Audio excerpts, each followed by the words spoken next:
Yay! Hey. We are live. Hello, everyone, and welcome.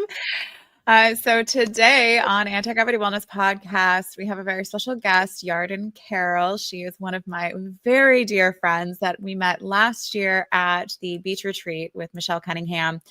And it was amazing. It was such an amazing week that we had together. And her energy and her spark and everything was just so magnetizing. And I'm so thankful that I met her and we've continued to stay in touch. She is wonderful. She has her own business. So, I'm going to read my little intro that I wrote up for her. So, I'm very thrilled to welcome today's guest, Yarden Carroll, the warm, vibrant, and deeply inspiring founder of Crowned Creative. She's a former engineer turned marketing visionary. She empowers women entrepreneurs to package their brilliance into premium offers while protecting their peace. No burnout, no apologies. Through her signature Regal offer framework, Yarden helps women move from uncertainty to confident, aligned, and profitable business models.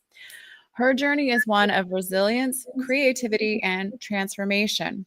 After losing her father to COVID-19, Yarden reclaimed her spark and built a business that marries mental wellness with strategy.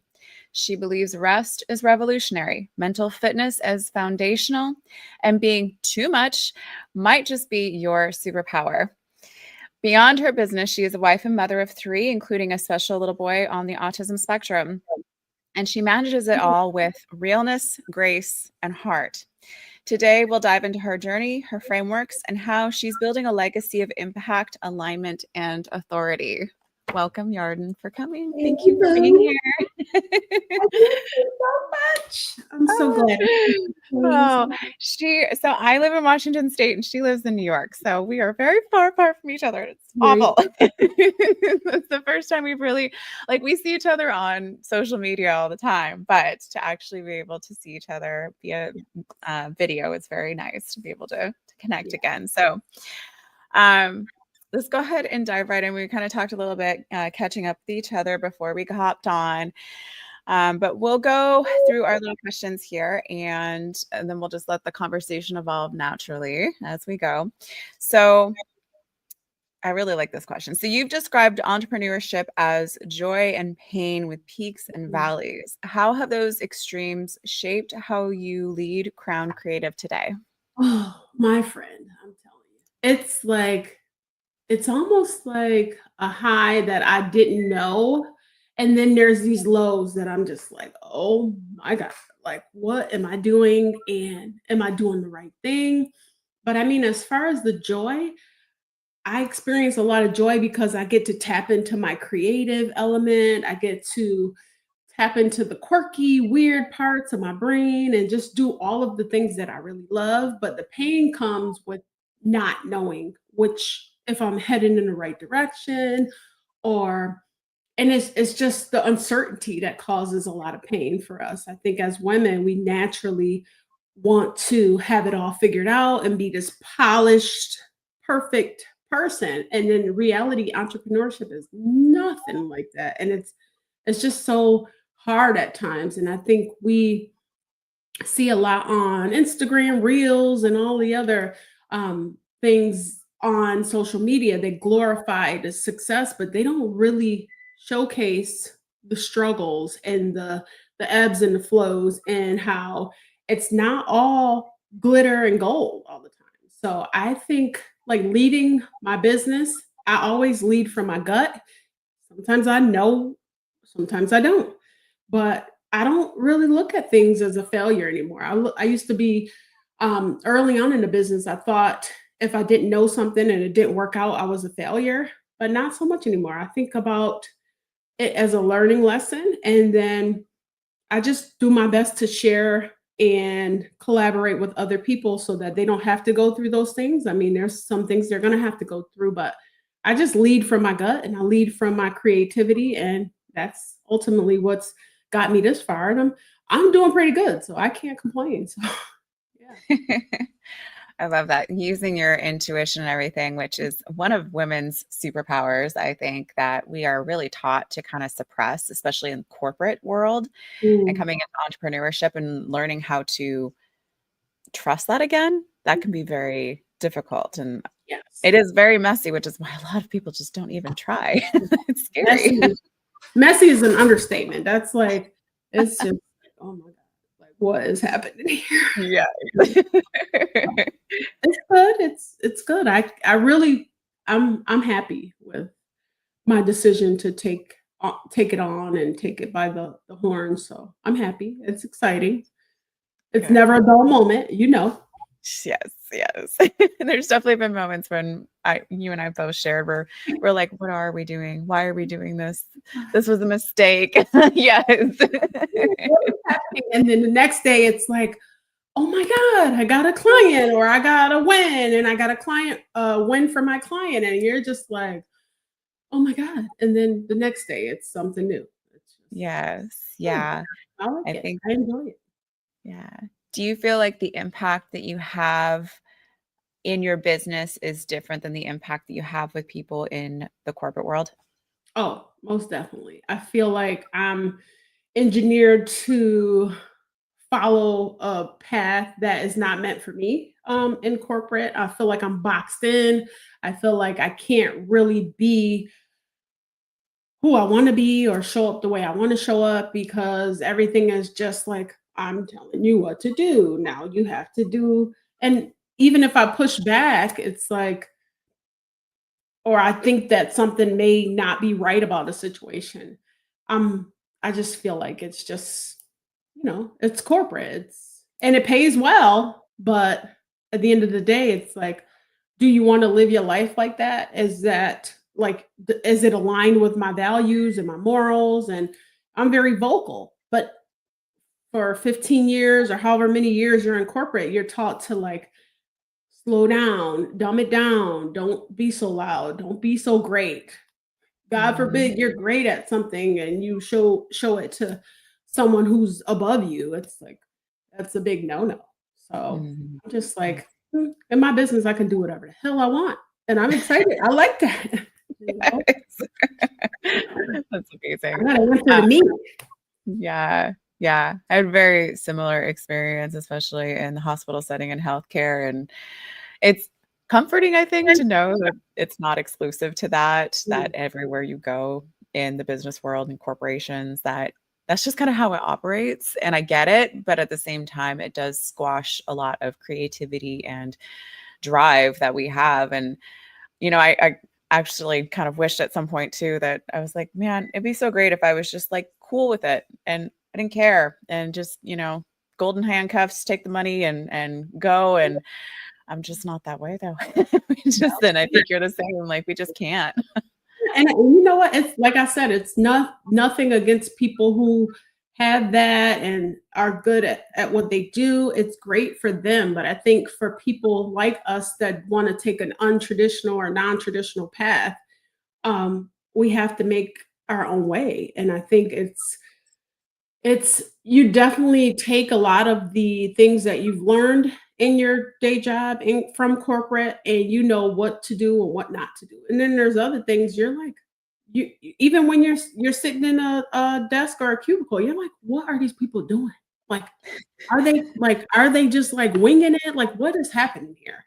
Yeah. And we're all human. It doesn't matter who's at the top of the chain or who's at the bottom. Everybody's we're all human. I think that's the important element that a lot of people miss. They put people on a pedestal and everybody's human at the end of the day. But if you really have the drive and the audacity, I really feel like it takes a very audacious person to go into entrepreneurship. And you might be slightly nuts, just a little bit. You have to be, yeah. Absolutely.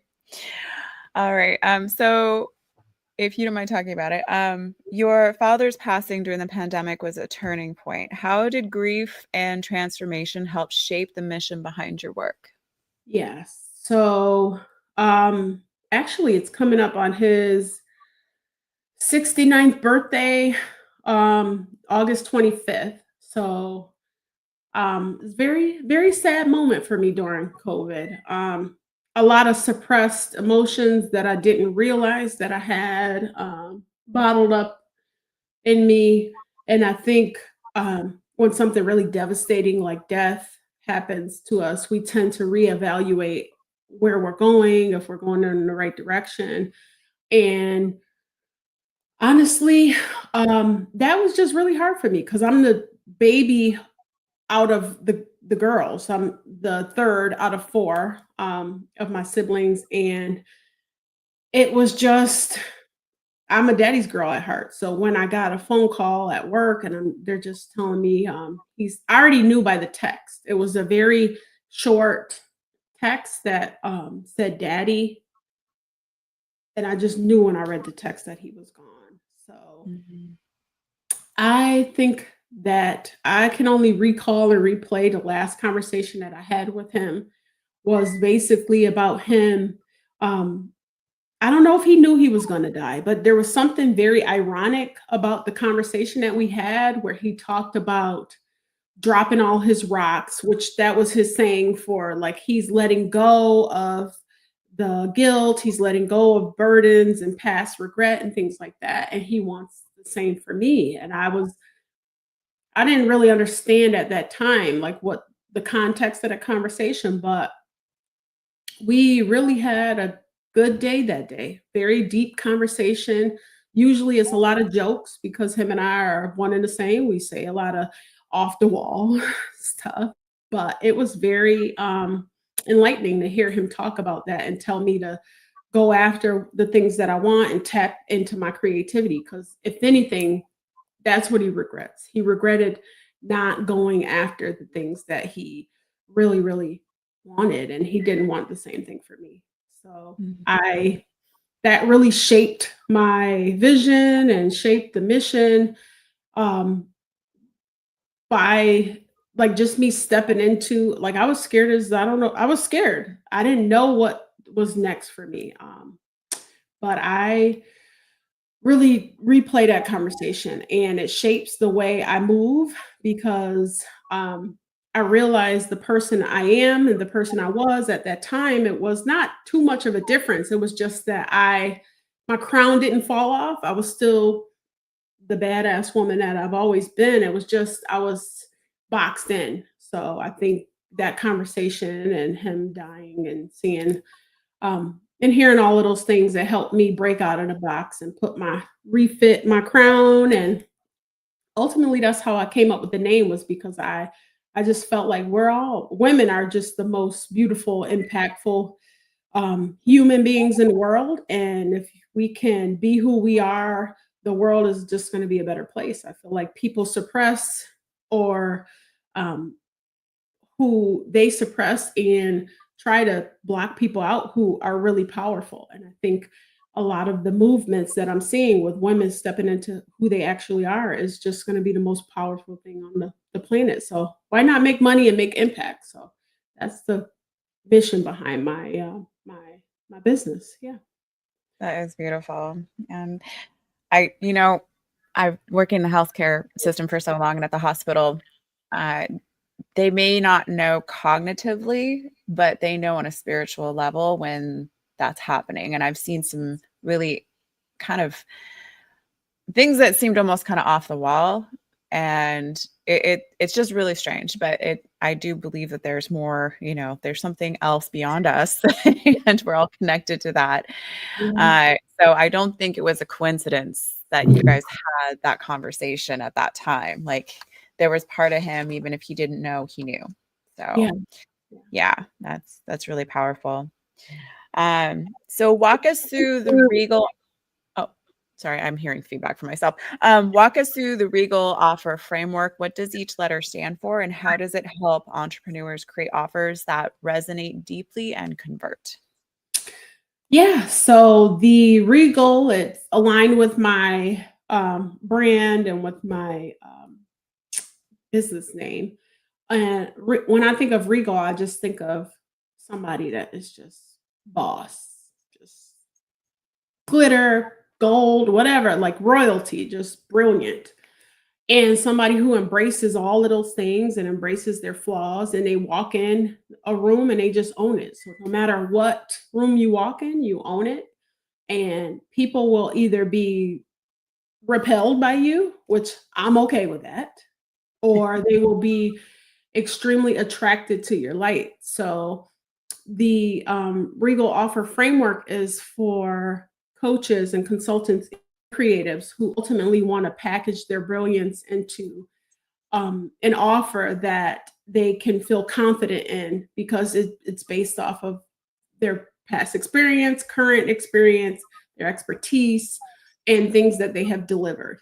And it's a way of packaging their intellectual property so that they can get results, maximum results, and make maximum impact for their clients. So the R is for results, results oriented. So your offer has to get results for your clients. The E is for engaging and exciting, because who the hell wants to work and show up in their business and they're not exciting and engaged?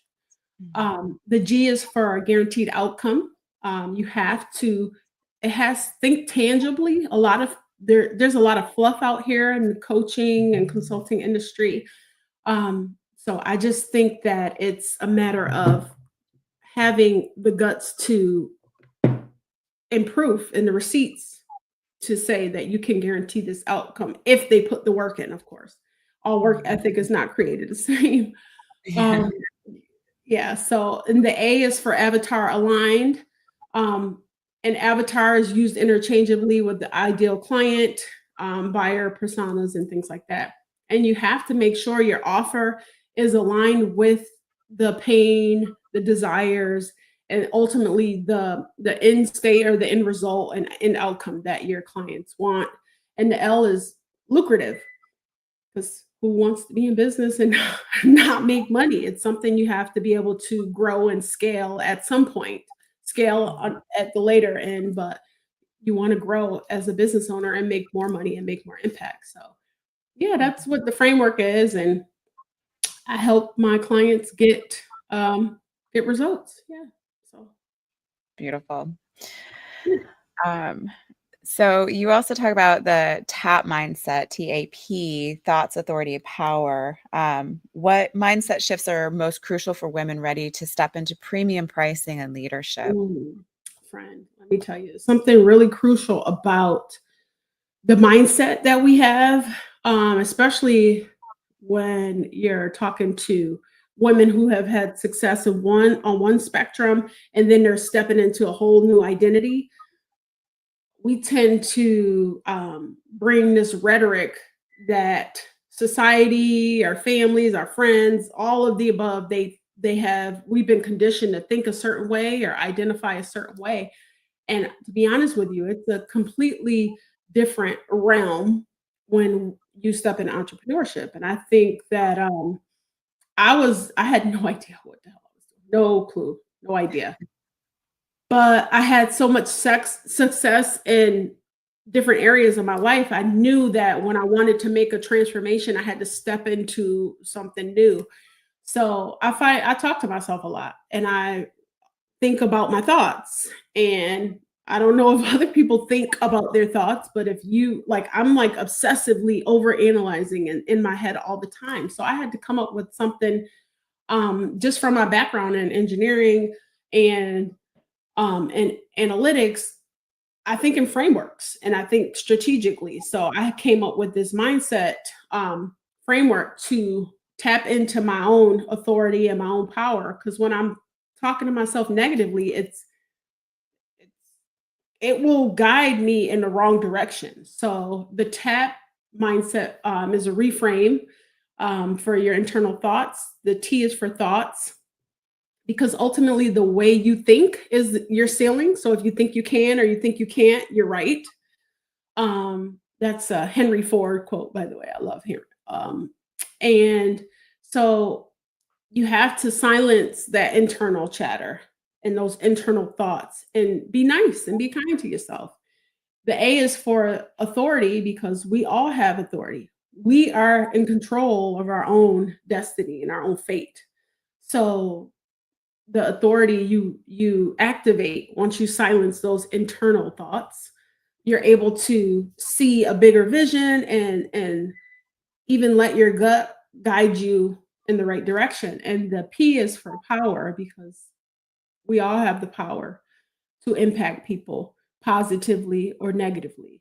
So if you're silencing your internal thoughts, stepping into your natural innate authority, you have the power to positively impact more people. So that's a reframe, and that's what I came up with because I think about my thoughts all the time. So I got to think about them in a different way to move differently and identify as the CEO of my business and show up in the world the way I want to. I love that. And I think you're also demonstrating how to be the CEO of your own brain, of your own Yeah. self. So I think that's brilliant. And yeah, I love how you're able to put these into frameworks that are very easy to explain and convey to people, because that's part of it. Like, how do we even articulate what is going on internally and externally? And how do we transform things in a way that we want them to go, as opposed to transforming them in ways we don't want them to go, because we're always creating one way or the other. But how do we create what we want? Right. That's Yes. true. It's very accurate. And you don't want to create chaos for yourself. And a lot of the things that we do and think create the next step and create the path. So Yeah. it's really I'm a big fan of Kiki Palmer. I don't know if you know who Kiki Palmer is, but Mm-mm. she's always talking about the reframe and how she reframes things and how if you broke up with her, she'll reframe it and you weren't good enough for me anyway. So it's like, you know, I'm a big like frameworks, reframe. Let's think back and get on the right path. So Yeah. Yeah. Like, how is this for you, not at yes, you? right, right. Yeah. True. I love that.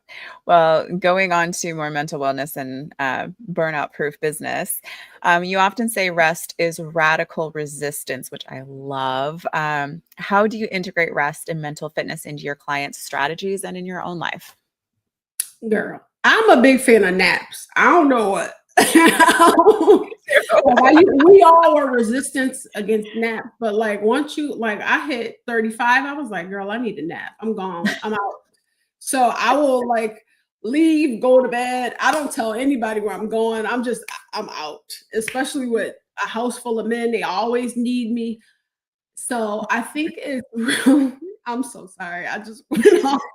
Take a nap, take that rest, girl. Because who are you to yourself, and how can you pour into other people if you're not replenished and if you're given from an empty cup? So take that nap, take Yes. that walk, because I'm gonna take that nap, and I'm very big on boundaries. So rest to me looks differently for everybody. So whether it's boundaries, whether it's doing something you enjoy, whether it's taking that nap, drinking that coffee that you love, whatever the case may be, take the time you need to regroup and replenish because you're not good to anybody if you're not given from a full cup. So, mental health, I'm big on mental health because I've struggled with postpartum depression. I've struggled with perimenopause, brain fog, all of the things. And um, just over giving and over delivering because I'm a mom and I have a family. But at the end of the day, like if I can't do it, like rest up, honey, and ask for help. Stop being too proud to beg. TLC Mm. said, not too proud to beg. I'm not begging, I'm asking. You gonna help me? Or like what? Because I'm not gonna be any good to you if you don't help me and I can't get the rest that I need. So yeah, I'm big on rest. It's definitely radical. And it can be you want me to be radical or irrational. So help me. Yeah. Yeah. I get a lot of women who come to me and they're, complaining of fatigue and things like that. And I was in that boat too myself. I remember driving back, well, getting in the car and I'm about to drive back from class and I'm working at the hospital and I'm also a TA and then I'm in doctorate program full time. And I was so tired that I was like, this is dangerous to me to drive. Like I had to force myself to keep my eyes open just to get home. And it was that like is this normal? This probably isn't normal, right? And going to the doctor, and she's like, oh, well, just like, we might need to put you on cortisol. I was like, the fuck, what? Like, are you serious? Yeah. Because I was so taxed and didn't realize that this wasn't the way that I was supposed to be operating. And I have women that come to me now, and thankfully I'm in a better place now, and I give myself that grace. I take the naps. But I have women come to me and they're like, I'm just so tired. And then they tell me what they're doing. And I'm like, yeah, that's why yes, also you're going through perimenopause and that's going to make it worse. But you've been doing this for years. Like your body is like, that is enough. Right. And if we don't, yes. Yeah. And I'm like, so this is what your body's doing because you're obviously not slowing down. So it's going to make you tired. So you go into the cave and you rest. It's very primitive. And they just want to fight against it. They were like, well, I have to do this. I'm like, but I know you feel like you do. And for you right now, that is your reality. But when you take a step back, you realize that no, I do the same thing. I'm so guilty of this. So I can speak from experience. We do it to ourselves. We put these things on our plates. We say we have to have it this way. We have to do all these things, have to. And it's like, but you don't. You don't. Like the world will not stop turning if you go and take a nap. So very accurate. Very accurate. Yeah. And a lot of women are not equipped with the skill set to ask for help because they're the first to be this and the first to be that, the first to be married, the first to have kids, the first to graduate college. But at the end of the day, you perpetuate this systematic. It's just not good to be programmed to not ask for help and think people won't help you because at the end of the day, people aren't mind readers. If you don't ask for help and tell people you need help, how do you know if somebody's going to support you or not? Because I was assuming my husband was just like not going to help. And then I would like, can you help me with this? And he'd be like, sure, and swoop in. And I'm like, all of these years I've been married to you. I never asked you for help. And you he's like, well, I don't know what I don't know. So you got to tell me. So ask for help. Don't be afraid. It's not like, what's the worst they could say is no. What's the worst that could happen if you take a nap? The shit gonna be there when you get up. So why not? It's just one of those things. Don't be afraid. It's okay. Yeah. Yeah. The world won't burn down in an hour or 90 minutes. And if it does, you sleep anyway.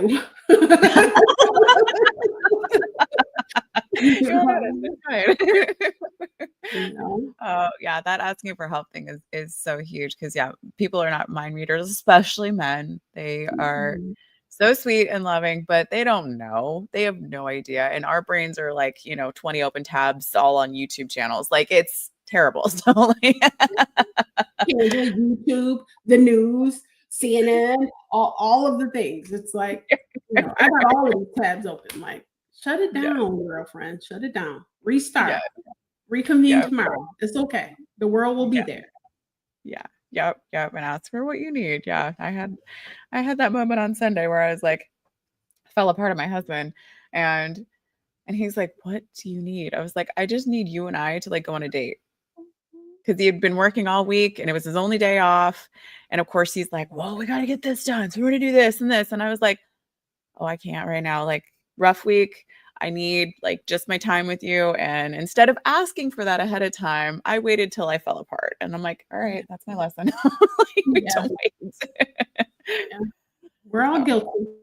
Yeah. Yep. Just do reminders. So this is the reminder to everyone out there. Ask for help. Rest, girl, and ask for help. Yes. So for listeners balancing business growth with family and personal wellness, what practical boundary setting or self-care strategies have you found most life-changing? You just talked about naps, but what else would you say is something that you talk to your clients about or use on yourself to make sure that you're taking that time? Honestly, balance is very hard. I'm not gonna lie to you. It's very difficult. Especially when you have kids, especially when you have a spouse. There's always going to be someone that needs you more than you think they do. But I really am good about not always, but very much since I've been in therapy, I'm very good at communicating what I need and asking for help and saying what I can't do and what I can do. And I block a lot of my time out. I don't take calls during certain times. I'm present with my kids. I'm present with my husband. I just make sure I'm very intentional about the time that I spend with them and what I can and can't do. I just try my best to communicate. And sometimes it's hard, sometimes it's easy. I mean, I don't have an office. I have a very communal space where I work. So everybody walks in and sees me and they don't care if I'm working, but then I have to say, look, I'm working. I have a call coming up. I need you to either stay in your room or go outside or figure it out without me and save your questions until after this time. And I'm just very intentional and good at articulating my boundaries and what I can and can't do now. And I'm starting to notice my kids are doing the same thing. Like, I can't clean my room today because and I don't care about that. You're gonna clean your room today because your boundaries don't override mine. So yeah, I mean, it's all about balance is hard. I'm not gonna lie, but just communicate as best you can and take the necessary. Your body tells you, but the don't wait until your body's telling you because that's not a good sign. So Yeah. I'm very vocal. I'm very forward and direct, oftentimes to a fault, but you know what it is with me, and I'm proud of that. I'm proud of establishing those boundaries and communicating that way. So yeah. Intentionality is one of those things that comes up a lot. Like, I'm also therapy, yes, and that's one thing that she's mentioned several times. She's like, you need to be more intentional about your time, your energy, your boundaries, and what you will do for yourself, because no one else is going to do it for you. Like, all of that rest and recovery that is important, you have to make time for it. No one else is going to do that for you. They're going to ask you for things. They're going to put more on your plate because we're high functioning women. So we like get shit done. And that can be detrimental if we let that continue to just build and build and build without saying, like, this is my time. This is what I need to do for this. And I think that's beautiful too, that you're demonstrating that for your kids. Cause yeah, okay, maybe they abuse it a little bit because they're kids, but but they're seeing that you're like, this is family time. This is work time. And even in that shared space, you have to be even more intentional about that. So I can understand that too. We're working on getting my little shed built, and my husband's actually been really pushing for that because my business and everything sometimes interferes with his time, like his time in the gym. And I'm like, I'm in here. Sorry, I'm taking a call. You can't come in until I'm done. And he's like, okay. Right. I Yeah. love that. I need a she shed. I might have to.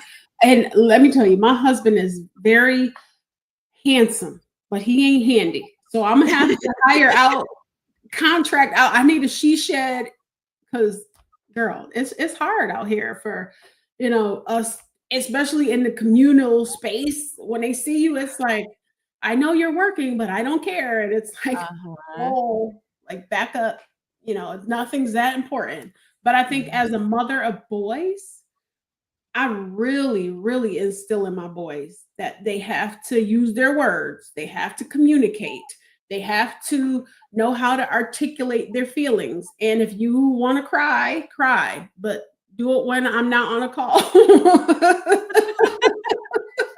That daddy's here. Go down in the basement in the dungeon and see what daddy's doing. See if he can wipe them tears because mommy is like on the call. I got Yeah. things. Yeah. Yeah. Well, teaching like a little bit of self-reliance, like, not that I'm leaving you. I'm just right now. You need to just, yeah, take care of Basic. it. Yes. All right.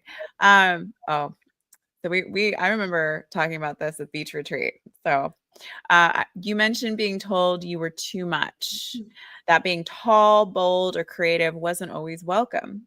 How did you reclaim your presence, and how do you help others do the same? Honestly, I just stopped caring what and I mean, to a certain extent I do care what people think of me, but at the end of the day, if I walk away feeling like I shoulda, coulda, woulda said that, or shoulda, coulda, woulda did this, I'm just like, I don't have time for any of that. I literally will say what is on my mind as long as there's no malice, as long as I'm communicating from a heart-centered place, or I'm very intentional about the things I say and the way I move and operate, and I'm not going against my morals and my values. I could care less what people say about me being too much, too big, too like I used to have people say things to me. I'm 6 feet tall. And they, why are you wearing heels? I'm like, because they made them in my size. That's why I'm wearing them. Like, what kind of question is that? I'm like, who says things to people like that? People who are insecure about themselves and they project it onto you. I should not have to be worried about how tall I am because you're worried. I'm not. I've been in this body for a long time. I will be okay without hearing your opinions. So I just stopped caring. As long as I'm operating with integrity, I don't care what people think. I don't care. I care what I think.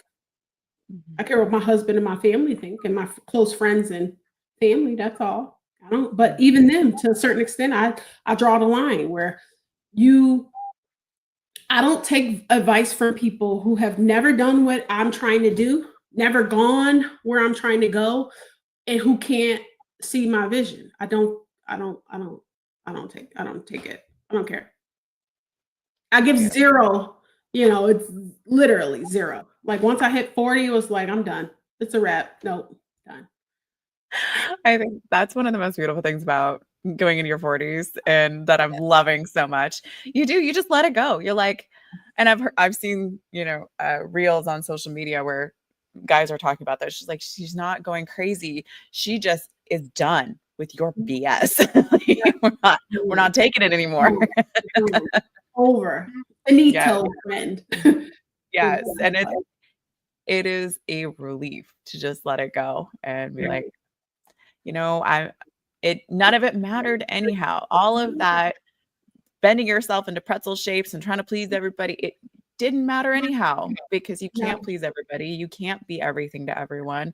All you end up doing is just burning yourself out. And then who are you? Like you're just a shell of the person that you were and you're exhausted. And so many women find themselves there. So I think that's amazing when we go through our 40s and we're like, I'm not doing this anymore. That's dumb.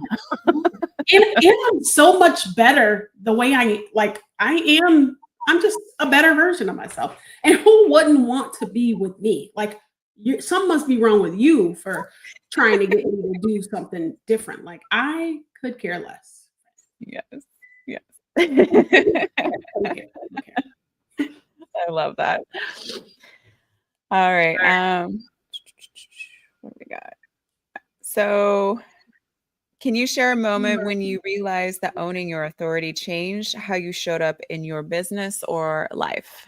Yes. I think early on in my business, actually when I met you, I was at a very it was a turning point for me when I went to beach retreat because I think I hired a business coach for the wrong reasons. I hired them to tell me what to do and to see a vision for myself. And that was not the right reason to hire a coach. So I was operating from a place where I was still operating in an employee mindset where I hired someone to tell me what to do. And they were telling me things to do that was not aligned with who I was, what I wanted to do, and where I wanted to go. And I remember being at beach retreat and just like, I'm a very bubbly, but I was like crying. I'm in a mansion. I'm in a 29-bedroom mansion crying, girl. Who does that? Like, why? Who is crying in a mansion with a chef, with a pool, an infinity pool, surrounded by a bunch of beautiful women who are not in competition, who want to collaborate and embrace you. And I'm sitting here crying, girl. Make it make sense. Why am I crying? So I literally had just lost about 10 grand in Facebook ads before I came to beach retreat and was buried in debt. My marriage was on the rocks because I was not communicating what I was doing in my business. I just felt like it was mine. I could do whatever I want. You're not supportive, but that wasn't the truth. It was just me trying to justify um some BS in my mind. It just made no sense. So when I met you, it was just a turning point for me because I felt like it was time to do what I needed to do and step into see my vision, not hiring people to see my vision because at the end of the day they're not going to see what I see. And after I left Beach Retreat, I started doing something totally different than what my business coach was telling me at the time. We kind of severed ties because it wasn't for me at that stage in business, and it wasn't financially. I was tapped out, emotionally, physically. I was just tapped out. So it was time to sit with myself and sit with the tough decision that I'm going to quit or I'm going to tap into things that my natural creativity and my natural born talents and take it from there. And that's when I had to change some things, and I've been on a roll ever since. So I'm thankful for those highs and lows, and I'm not thankful for all that debt, but but Yeah. I'm definitely in a better place in business and in a better place. And intrinsically, I can look at all of the things that I was doing and know that I was not operating from a good place. And Mm. so I had to step in my authority. It was either do or die. So Yes. Yeah. Yeah, unfortunately, they don't tell you that when you get into business that you're gonna pay for those lessons. Like, like you weigh, friend, pay like you weigh. yeah, You don't tell yeah, yeah, I tell my clients, I'm like, they're like, I need a funnel, I need ads. I'm like, girl, you don't need no funnel, you don't need no ads. If you don't have no clients now, Facebook ads and funnels ain't gonna help you. You gotta get clients organically first. Ads only amplifies what's already there. 0 times 10 is zero. Zero mm, times 100,000 is zero, friend. I don't care how much money you throw at it. Big donut. I know. yeah, If you don't believe yeah, me, hire somebody else and come back when you lose 20 grand. Come holler at me. right, right, yep, You yep. know? Yeah, I definitely learned that lesson myself, so Yeah. I understand. Yeah. Um, so you're juggling entrepreneurship, motherhood, and life. What does present parenting look like when your business is scaling? Um, having time blocks.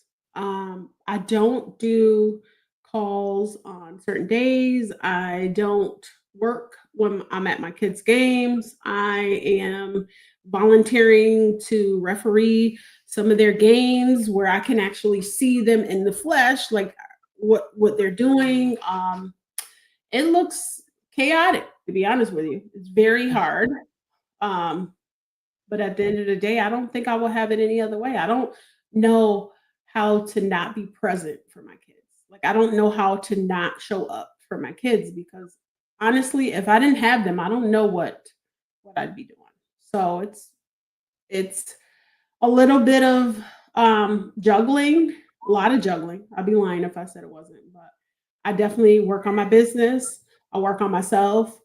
I'm a present wife, more present than I was last year around this time, more present and active in their lives and what they do. And I don't think I would have it any other way. I want my kids to um, marry a woman that's driven or wants to pursue whatever it is that's in her heart, and I want them to be supportive. And I think them seeing my husband support me is just the epitome of what the American dream should be. We all should be able to be who we want to be and pursue the things that we want. Beautiful. Our sanity or our creativity or well-being just because we're a mom or a wife or all of the things to all these other people. We can have it all. May not be at the same time, but we can, you know. Mhm. Think of it. I think Oprah said that you can have it all, you just can't have it all right now. Yeah, I mean, and I know that, but I will eventually. Yes, yes, yeah. Well, in our timelines, like we don't have realistic timelines at all because you have no idea what it's going to take. And it's, like when is the kid, baby going to walk? It's going to walk when it walks, like everyone's, every child's a little bit different. And this is a different version of, a child is our business. And then figuring out how to, okay, now we've got this going. Now we got to rebalance this over here. And it's just constantly moving back and forth and getting used to like, there's nothing that's ever settled in life. So you just, yeah. So have your experiences as a mom shaped how you structure offers, work rhythms, or your approach to client transformation? Yeah, they have actually. I find myself leaning in a lot with alignment because I have three different kids with three different capabilities. I find myself, and I even with my clients, like my clients have varying work ethics and various challenges, and it's just like really about parenting is about meeting them where they are, and I know like working with my clients is about meeting them where they are because it's harder for some people. It's more challenging for some people. And I think just the life experience of being a mom has taught me a lot more patience in in what I'm willing to do and work with my clients. So I definitely attribute that quality to me being a mother. And I think if I wasn't a mother, I don't think I could meet my clients where they are. So yeah, I think about that all the time. It's a lot of alignment, and what are they going through, and how can I help, help them get to where they want to be. So, I think that's amazing. And yeah, I could see how that would definitely work. That yeah, because everyone has their own little personality, their own challenges and everything. So you being able to say, like, okay, where are you? I'm going to help you where you need to go. And then the next one is different. So there's not, yes, there's a framework, but everyone has their own little unique needs and everything that you're able to tap into and get them to where they need to go. So I think that's yeah. amazing. And parenting is a lot of tough love, and working with clients is a lot of tough love too, my friend. It's like the work's not gonna get done unless you do it. And the Mhm. reality is you want to go here, but you don't want, like, we have to come up with something that is going to. So it's a lot of tough love. And I have had a lot of practice for 16 years with my oldest son down to my 7-year-old. And I find they all have selective hearing.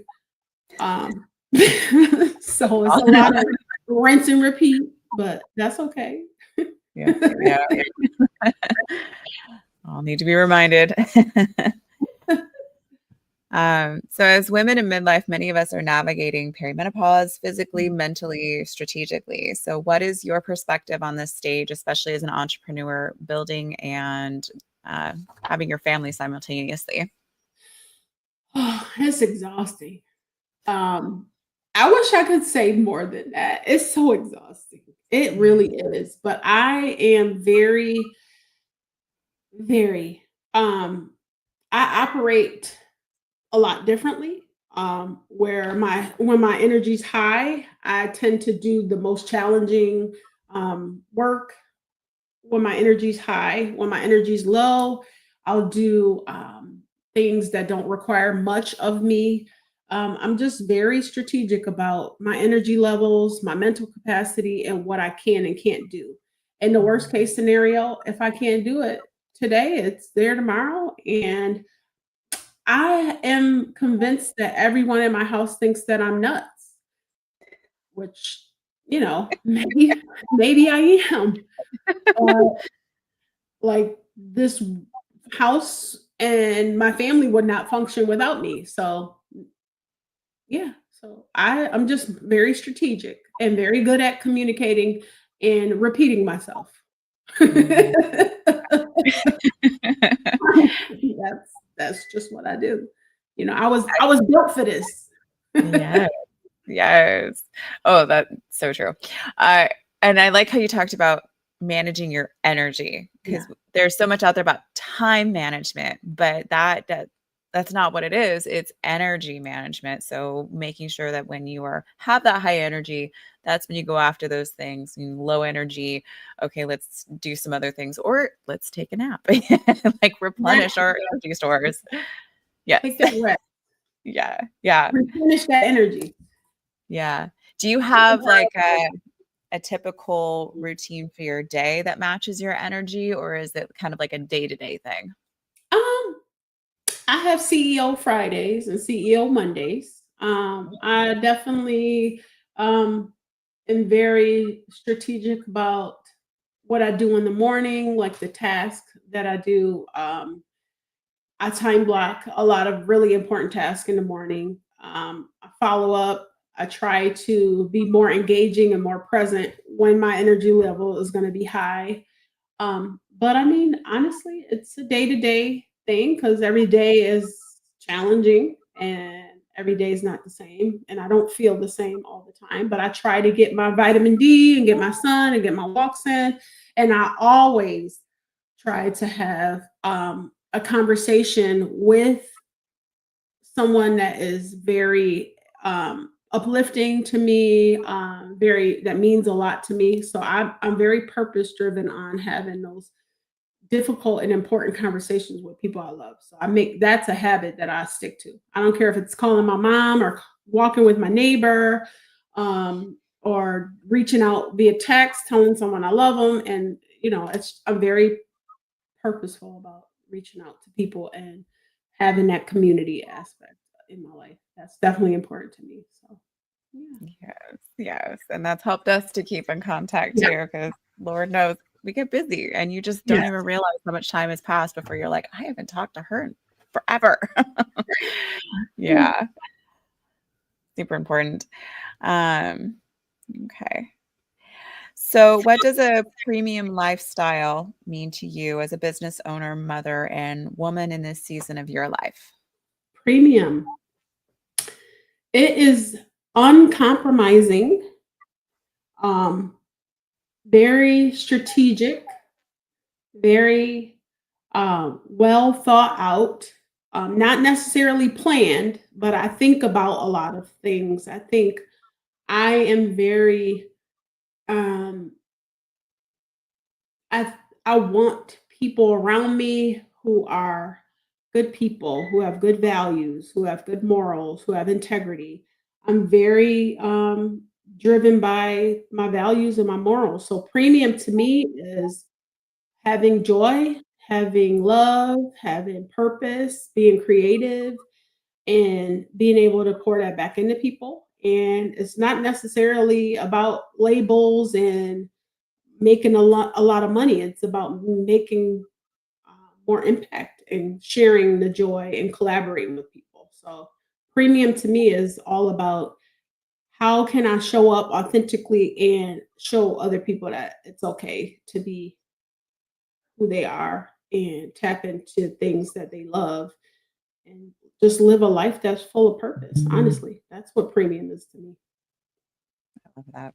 Never been asked that question, girl. That's a good question. I had to really think about that. I'm like, ooh, I like nice things though. Don't get Yeah, yeah. But it's that balance of the external and the internal, and it has to come from the internal in order for it to really mean anything and to be fulfilling like that. So I love that response and coming back to that and recentering yourself and that mentality of like, this is what we're really here to do. And because it can get so easy to get swept up in like the metrics and the likes and the revenue and all this kind of stuff too, which you know bottom lines are important, of course, like we all got to eat. right. but but where does that actually come from? Where does, the transformation that you're creating for yourself and for your family and for your clients, that is that premium package that you're putting together. So I think that's really important that we're able to focus on that. I love that. So what is next for Crown Creative and for you personally as you continue building from your story, your identity, and your mission? That's a good question. A lot is coming up. I am launching a podcast, which I haven't nailed down a launch date, but it's going to be a lot of personality in there, a lot of real talk. Put your wig glue on because I might say some things that might alarm you. But the reality is that I think a lot of business owners need to tap back into the organic content because that's what's really going to separate you from your competition. Not the chat GPT BS that we're seeing on every channel where it's just very bland. I think you have to show up authentically and find a way to do it, whether it's workshops, podcasts, whatever the case may be. Just do it and make sure it's aligned and it feels good to you. So I'm launching a podcast and it's going to be good. Yeah. So, and I'm excited. I'm excited about what's to come. I'm excited about making more impact and showing women what it's really like to make money, to make impact, and just to be true to themselves and not have to sacrifice that. I love that. All right. So as an R&B fan, also me too, with old school jams fueling your creativity, what song or playlist would you choose as your power anthem right now? Oh my God. What kind of question is that? My power anthem. First of all, I love Chris Brown. I might get a lot of backlash, but I'm a big fan of Chris Brown and Drake. So they are my go-to. I can't say a particular song. I just know that they are on my playlist and they are interchangeably going, and I'm just getting things done when Drake and Chris Brown is in the background. So yeah, I mean, maybe no guidance because I just kind of go. I don't know. My gut is guiding me. That I don't have any guidance other than my gut. So I am a big fan of.